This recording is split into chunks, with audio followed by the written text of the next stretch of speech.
Are you about to spend thousands on hardwood floors without knowing if they're actually going to hold up? Because here's the truth. The best hardwood flooring for homes isn't just about looks. It's about choosing the right species for your lifestyle, your climate, and your traffic.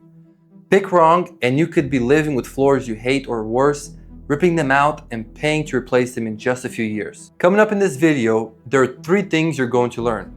First, I'll show you which hardwood species and types actually hold up best for your specific home and lifestyle, whether you've got pets, kids, or high traffic areas. Second, you'll find out what you should realistically budget for quality hardwood flooring so you're not overspending on unnecessary features or getting fooled by cheap options that won't last.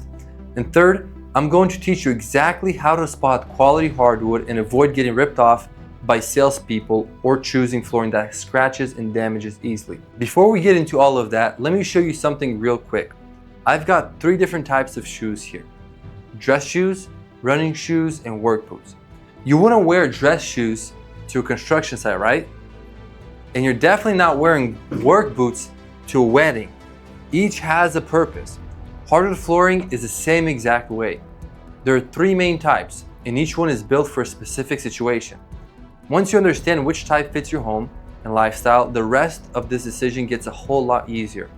So let's break down these 3 types. The first type is engineered hardwood that's ½ inch thick and above. This is a layered product with real wood on top and a stable core underneath. The real wood layer on top is called the veneer, and that's what you actually see and walk on. The core is what keeps the floor stable. Because of the plywood construction, engineered hardwood handles climate changes really well, which is super important in areas like North Carolina, where we get high humidity swings. It's also faster to install compared to unfinished solid hardwood because it comes ready to go. The second type is unfinished solid hardwood. This is real wood from top to bottom. We install it unfinished, then sand it and stain it right inside your home. The biggest benefit here is complete customization. You get to pick any color and finish you want. You can match exactly to your cabinets, your trim, your style. The downside, it takes way longer. We're talking an extra week or more because of all the sanding and finishing that has to happen on site.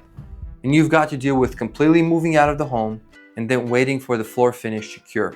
It's not a quick process, but if you want that perfect custom look, it's worth it. And the third type is pre-finished solid hardwood. It's also real wood all the way through, just like unfinished, but it comes with the finish already applied at the factory. This installs way faster because there's no sanding or finishing needed on site. You can walk on it pretty much right away. The trade-off is you're limited to whatever colors and finishes the manufacturer offers. Each of these 3 types has its place, and knowing which one fits your situation is step 1. Now here's the biggest mistake I see homeowners make, and it's a costly one. They buy cheap, thin engineered hardwood flooring. I'm talking about the stuff that's less than ½ an inch thick, usually 3/8 of an inch thick. This type of floor can get destroyed very easily if you have pets or children. I had a client once who got a really low price quote for a hardwood project from another company. When I looked at the product, it was very thin, glossy wood. I told them this is going to show wear and tear within just a few years. But the price was tempting, so they almost went for it. Luckily, they came back and asked for my advice again, and we went with a thicker engineered option instead. And years later, their floors still look amazing. Here's why this matters so much. If you install thin engineered hardwood and it starts showing scratches, dents, and wear within 2 or 3 years, you're looking at ripping it all out and starting over. That's another $10,000 to $20,000 depending on the size of your home. You just paid twice for flooring because you tried to save a few bucks up front. That's why thickness is so important. If you're going with engineered hardwood, ½ an inch is your minimum. Anything thinner and you're asking for problems. Thin engineered floors don't hold up to the wear and tear of real life.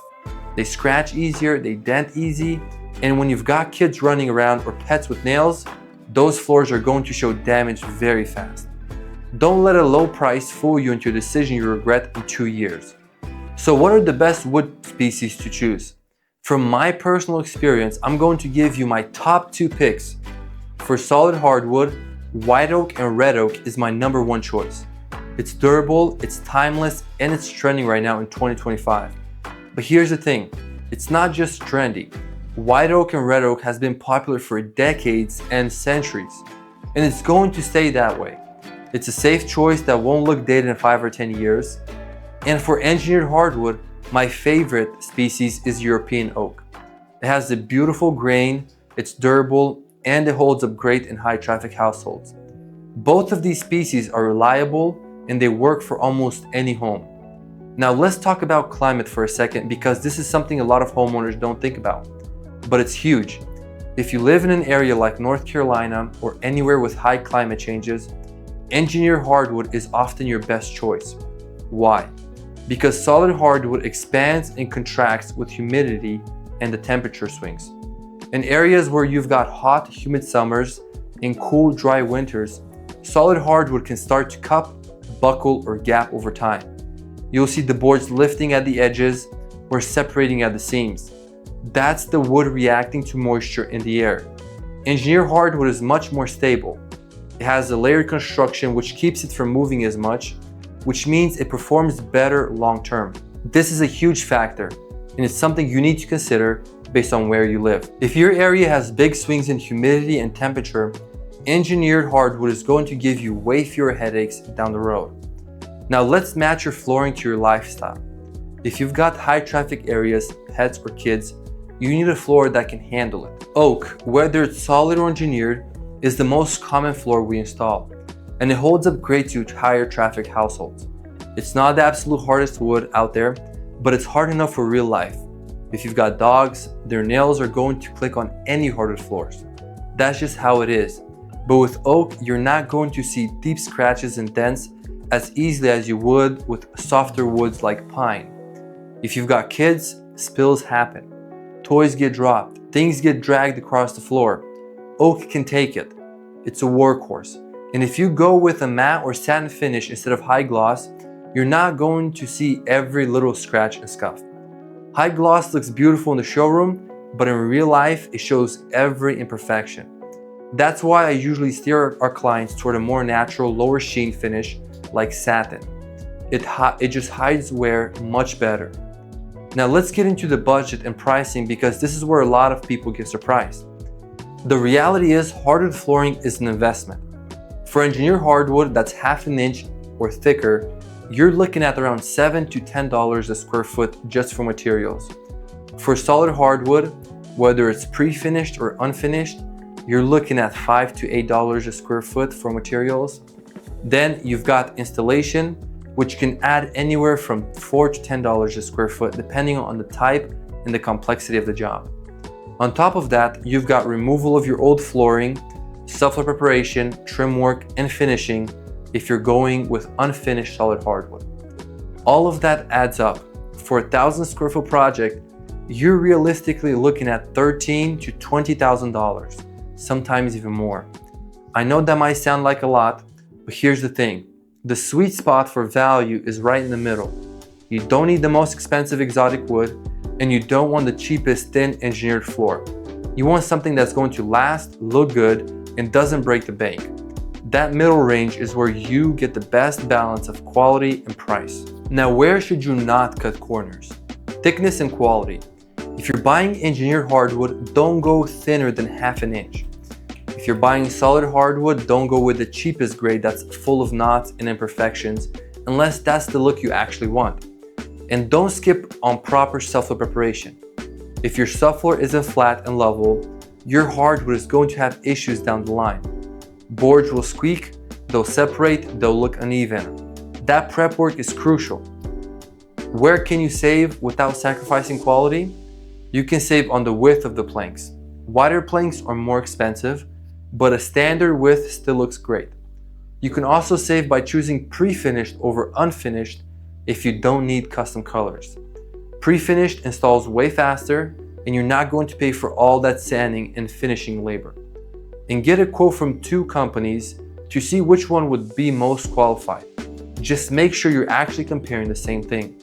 One quote might include subfloor prep and trim work, while another one leaves it out to look cheaper. So break down exactly what each quote covers before you make a decision.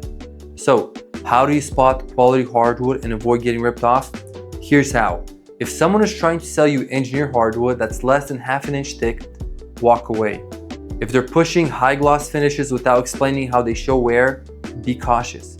If the price seems way too good to be true, it probably is. Cheap quotes usually mean cheap materials or shortcuts during installation. Now, what should you look for? Look for thickness. Check the veneer and the wear layer on the engineered hardwood. A thicker wear layer or veneer, like 3 to 6 millimeters, means the floor can be refinished if it ever needs to. Look at the finish. A matte or satin finish is going to hide wear way better than high gloss. And ask questions. How thick is this floor? What species of wood is this? Is subfloor preparation included in your quote, or is that extra? Ask your installers or salespeople these questions. And if they can't answer them or seem like they're dodging questions, that's a red flag. You should also ask about the installation process. Are they going to prepare the subfloor properly? Are they including removal of the old flooring? Are they including trim and finishing? Get everything in writing. A detailed, itemized estimate is what you want, not some vague numbers scribbled on a paper. And here's another way to verify you're getting what you're paying for.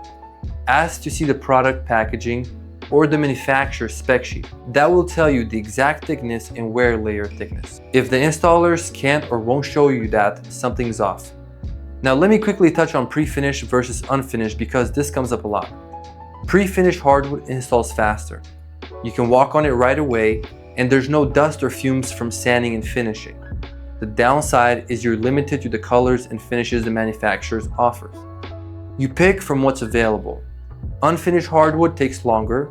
We have to sand it and finish it on site, which means dust, downtime, and fumes. But you get complete control over the color and the finish. You can match it exactly to your style, your cabinets, your trim. Both are going to be great options. It just depends on your timeline and how much customization you want. And for the installation time frame, expect a pre-finished project to take a few days. A 1,000 square foot project may take 3 to 5 days, while unfinished can take 1 to 2 weeks or more because of the sanding and finishing process. You've got to let the finish dry and cure before you can move furniture back in. Just plan for that extra time if you're going unfinished. One more thing on maintenance. Hardwood floors are pretty low maintenance, but you do need to take care of them. Sweep or vacuum regularly to get rid of the dirt and grit. That stuff acts like sandpaper if you leave it on the floor. Use a damp mop with a hardwood specific cleaner, not a soaking wet mop. Water is the enemy of hardwood, and avoid harsh chemicals or steam mops. They can damage the finish. Engineered hardwood maintains the same way as solid hardwood. Keep it clean, don't let water sit on it, and it'll last for decades. If you ever get a scratch or a dent, solid hardwood and thick engineered hardwood can both be refinished, which is a huge benefit. You're not stuck with damaged floors forever. You can sand them down and refinish them like new. Now, if you're sitting there thinking, okay, I know which hardwood flooring I want, but what's this actually going to cost me? That's exactly what I cover in my next video. I break down the full price of hardwood flooring installation line by line so you know what to expect, what's included, and how to spot quotes that are hiding costs. Trust me, watching that one next could save you from getting hit with surprise fees and overpaying by thousands. Click here to watch that next video.